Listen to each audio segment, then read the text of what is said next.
തിരുവനന്തപുരത്ത് പട്ടത്തെ അരമനയിൽ നീറോ താമസം തുടങ്ങിയിട്ട് ഇപ്പോൾ മാസം 2 കഴിഞ്ഞിരിക്കുന്നു. വാക്സിനേഷനൊക്കെ കഴിഞ്ഞ് നല്ല ഭക്ഷണമൊക്കെ കിട്ടി കുളിയും നനയുമൊക്കെ തുടങ്ങിയപ്പോൾ പഴയ ക്ഷീണമൊക്കെ മാറി ആള് നല്ല ഉഷാറായിട്ടുണ്ട്. അരമനയിൽ വന്നപ്പോൾ മുതൽ അവൻ അറിയപ്പെടുന്നത് നീറോ എന്ന പേരിലാണ്. വർഷങ്ങൾക്ക് മുൻപ് മാറിവാനിസ് തിരുമേനിക്ക് അരമനയിൽ ഒരു നായക്കുട്ടി ഉണ്ടായിരുന്നു. അവന്റെ പേരും നീറോ എന്നായിരുന്നു. നീറോ എങ്ങനെ ഇവിടെ എത്തി എന്നത് കൗതുകമുള്ളൊരു കഥയാണ്. ഇക്കഴിഞ്ഞ ജൂലൈ മാസത്തിൽ ധന്യൻ മാർ ഇവാനിയോസ് തിരുമേനിയുടെ ഓർമ്മ പെരുന്നാളിനോടനുബന്ധിച്ച് പത്തനംതിട്ടയിലെ റാന്നി പെരുന്നാട്ടിൽ നിന്ന് തിരുവനന്തപുരത്തെ അദ്ദേഹത്തിന്റെ കബറിങ്കലേക്ക് ആയിരങ്ങൾ പങ്കെടുത്ത ഒരു പദയാത്ര നടന്നിരുന്നു. യാത്ര പാതി വഴി പിന്നിട്ടപ്പോഴാണ് പദയാത്രയുടെ മുൻനിരയിൽ തനിക്കൊപ്പം നടക്കുന്ന ഒരു നായക്കുട്ടിയെ ബാവ തിരുമേനി ശ്രദ്ധിച്ചത്.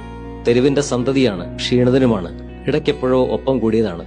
രാപ്പകലുകൾ പലത് കഴിഞ്ഞിട്ടും ദേശങ്ങൾ മാറി മറിഞ്ഞിട്ടും അറിഞ്ഞോ അറിയാതെയോ അവൻ പദയാത്രയ്ക്കൊപ്പം കിലോമീറ്ററുകൾ പിന്നിട്ടു.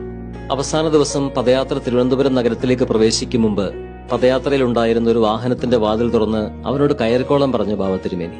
ആ ക്ഷണം സ്നേഹപൂർവ്വം സ്വീകരിച്ച അവന്റെ യാത്ര ചെന്നെത്തിയത് പട്ടത്തെ അരമനയിലാണ്.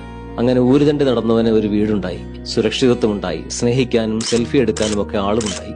അന്നു മുതൽ നീറോ അരമനയിൽ ഓൺ ഡ്യൂട്ടിയിലാണ്.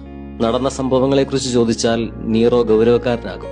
ഒരു യാത്രയിൽ നാം തിരഞ്ഞെടുക്കുന്ന വഴികളും ആരുടെ കൂടെ സഞ്ചരിക്കുന്നു എന്നതുമൊക്കെ എത്ര പ്രധാനപ്പെട്ടതാണെന്നോർത്ത് ആ കണ്ണുകൾ തിളങ്ങും.